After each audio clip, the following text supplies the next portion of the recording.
was a local person going, well, I'm just going to give you a straight answer like they do in the state of Maine, where they go, does this road go to Bangor? Road don't go nowhere. You know, I mean, that's a big joke in Maine, but I didn't ask the right question. But I had to roll with it. Here I am, I'm walking. All of a sudden I found out I just doubled how far I was going to walk. I bet that made you very popular with the other boys walking with you. Yeah, we weren't pleased, but again, we all made the same assumption that someone would say, yeah, you can get here, but it's actually shorter if you take that. It'll take a bit of time in composing the right question. I am so sorry, but I totally didn't get the joke. This road don't go nowhere, whatever you said. Oh, okay. Well, here, I'll totally explain it. So in Maine, maniacs are very literal people, and they don't really like outsiders. Okay. So if you ain't from here, we don't want you there. We don't want you here. So there's this famous joke that this tourist pulls up and says, does this road go to Bangor? And the Maine farmer goes, road don't go nowhere. Meaning, that's right, the road just sits there. The road is just sitting, it's not going anywhere. Another like literal thing, and this is really funny, this isn't mine, this is Marshall Dodge, who was a comedian, and he has this story about I went to the county fair and I was in a hot air balloon, and then we went out over the ocean and the wind changed, and we came back, we saw a farmer and we let some air out, and where are we? You're in a balloon, you damn fool. Okay, very. So the literal part of. That's funny. Now, another thing that's part of this whole journey and enjoying it is, and I think it's an essential part, Aurora, push yourself out of your comfort zone. We all have our comfort zone and it's nice, but amazing thing happens when we push a little harder, when it's a little scary, right? When you do something that you're not entirely sure you're going to pull off. I'm going to try.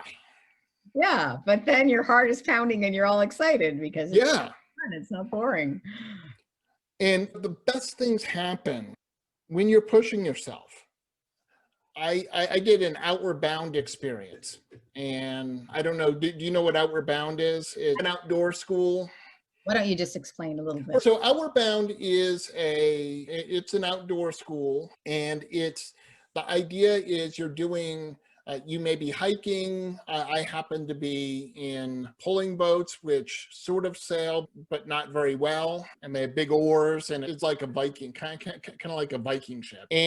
But the whole idea is that you're there to challenge yourself and what you think that you're capable of. And there are different aspects. So there's like a ropes course where you're climbing up stuff and having to climb up, get across like a 25 feet up in the air. You're all safetied in, but on a rope, and you just have to hold a wire and go across, and then you might zip line at the end. And then one of the things that you do is you do a solo. So I was on an island in Penobscot Bay, Maine for 48 hours by myself. How old were you at this time? I was in college, so I was about 19 or so. The whole reason I went on Outward Bound, I knew I could do the sailing part because I was a sailor. I knew I could do the ropes course. I really love ropes courses. I think they're very challenging and fun, and it's amazing how much your legs can quake when you're a little scared, and you're trying to stop it. And funny thing, you can only go so long without breathing before your muscles start to shake and stuff. But anyway, but the whole reason I went on this is I didn't like being alone. So I wanted to face that fear of being alone. So I literally put myself into a position where I was going to be by myself for 2 days on this island. And I remember I had this wonderful, I didn't have a watch, so I don't know, but a couple hours where I sat on this very comfortable rock in the sun with the waves coming. And it was about it's really one of the only times in my life where I can say I was really in a meditative trance. And I processed and worked through so many things that I pushed down. Oh yeah, I'll deal with that later. And when I sort of came to, as it were, I felt so much weight had been lifted off of me. I felt so much better. I felt so much more confident that I had worked through some of the issues that I had about being alone. Wow, sounds profound. And yeah, and so pushing yourself, right? Embrace it, even if you're uncomfortable. And Because that way it's something that's not familiar, you're outside of your. absolutely. And so I was fortunate to be on safari 2 years ago. And my friend and safari guide suggested that there was this, that we camp out. They have a platform that's for the rangers in training, that where they have to stay there for a week. And he said, how about if we spend the night out on this platform? And we're in the South African savannah. There's the only thing that's kind of protecting us is that we're up in a tree, but let's not forget that there are baboons and monkeys and stuff like that. Not that any of those are honestly like any threat to us, but again, you're pretty safe you're not sleeping on the ground, and there's leopards and lions and hyenas and stuff like that. And at first I was like, no, I don't want to do that. I have a very comfortable bed, but like, why am I going to sleep out here? Oh my God. But I felt really uncomfortable with it. And I was like, I got my family here. What if something bad happens to my daughters? I'd be that person in the news story you'd read and go, what the heck was he thinking? But I went ahead and did it. And it was a truly epic experience for all of us. Here's one of the things I want to share, which was just amazing. And again, I wouldn't have known this if I didn't do it, which was that it's incredibly quiet at night, incredibly quiet. And we always see movies and there's all these sounds and stuff, but it makes sense because the animals that are the prey animals certainly don't want to be making noise where the prey animals might find them. And the prey animals don't want to be making lots of noise because the hunter doesn't want the huntee to know where they are. Predator and prey. The predator and prey and all of that. So it was very quiet. We heard a few things here and there, but we really didn't hear. It was very quiet. And so I got a really good night's sleep. You got a good night's sleep? I wasn't expecting you to say that. And you slept out with your whole family? Oh. What did your daughters think? Oh, they thought it was so incredibly cool.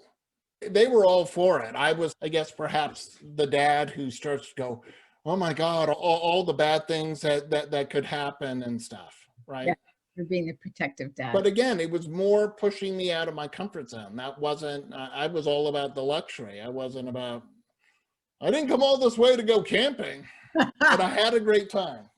But I bet your daughters really remember that. Absolutely. Yeah. Absolutely. It's something that, Aurora, you and I know and we model, which is keep learning. Learning is challenging. Yeah. But it is so important. I know I've said it before, but I'll say it again here. I went back to grad school at 45. You went to your MBA after you were 25. It's like, really? Yeah. It's fun to learn. It's important to learn. Things are always changing. They are. But I think people sometimes will say, I've got my master's, I've got my license, I don't have to go back to school. And it's not that you have to go back to school, but keep learning, push yourself to learn something new. It keeps your brain elastic. It keeps you engaged and excited about your life. And it's fun to tell people, hey, I'm trying to learn this. Maybe you're not successful, but it's a really great way to enjoy the journey because you're engaged, you're learning, you can share with others. And also it immunizes you from that feeling of, I have no idea how this works. They're always changing. So yeah, keep learning. You definitely model that. Yeah. And then the final points I want to get to are helping others is part of the journey. Knowledge, for me, knowledge is useless if I'm not sharing it. So you love sharing. Yeah. And So as I learn stuff, and I've traveled places, I want to share where I've gone, but as I learn stuff, I want to share it with other people. And I grew up on a tree farm. Where I grew up, we had 18 acres of land. The house that my parents built in 1968 was all electric in the mid 70s. That was like an electric heat and stuff. That was less of a good choice. Tree farm. Huh? What kind of trees were on your tree farm? We had white oak, and what we were doing is we did a combination of things. We were selectively harvesting the trees, and I had the pleasure, as the only boy, every spring break to stack 7.5 cords of wood that we would then use throughout the next winter for our wood burning stove that we use to primarily heat the house. And so having this fairly unique experience, did we had at the school I was at, we had oral projects. So you had to give a 5 to 7 minute presentation. So I did a presentation on tree farming. And it was really cool because I got to share all the stuff that I knew because I was living it, but I got to share it with other people. Another thing. Second, because this does go with your other point, is that's the best way to really learn something. Like when you know you're going to help others or share what you've learned with others, you learn it better. So those two points go together. Very much. And then in helping others, that's more the academic side. And then I got thinking about, what about the human side, the compassion side of things? And my family started the Charisma Fund in memory of my sister.